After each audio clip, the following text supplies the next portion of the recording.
Well, a woman was contacted by a stranger who found something that her family had left behind in her childhood home from the 1930s. A long time ago, digital reporter Eliza Pace now with the story. Eliza?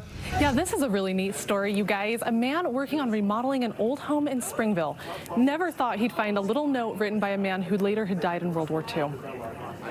Dorothy Switzer is 100 years old. She didn't live in Utah for almost 70 years. So imagine her surprise when she received this letter in the mail. Stephen Park was working on remodeling this historic home in Springville.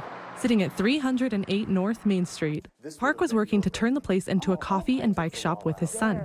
It just reminded me like when I was a kid and my dad would build things, and like I remember marking on like 2x4s. Many of us have left our mark on things, especially during construction. It's not uncommon to write your name and the date. It's like what I would have wanted as a kid was for someone to actually find the note. That's why you write the note, is so someone can find it. He was knocking out a wall in the bathroom when he noticed a crinkled paper in the debris. When I cut that out and the 2x4s fell apart, then the note just fell onto the floor. Stephen is a social studies teacher and felt he'd uncovered an important piece of history. He used Family Search and public records to learn about the man in the note, the man who had once lived in this home. Family Search had stories. What he found was that Robert Mon Barron had been killed in World War II. But Robert's only sister, Dorothy, was still living. Send a letter and let them know that, they might be interested to see the note. Stephen invited Dorothy and her daughter Becky to come to Springville to take a look at her childhood home and get the note he'd found.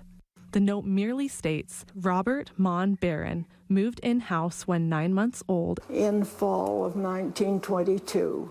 Placed note here, September 6, 1932. Robert, who they call Bob, would have been about 10 years old, just a little boy.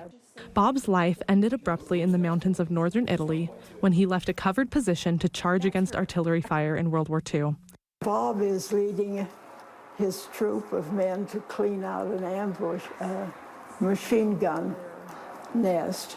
Bob was awarded a Bronze Star for his efforts that day. Dorothy hasn't seen her brother in almost 80 years.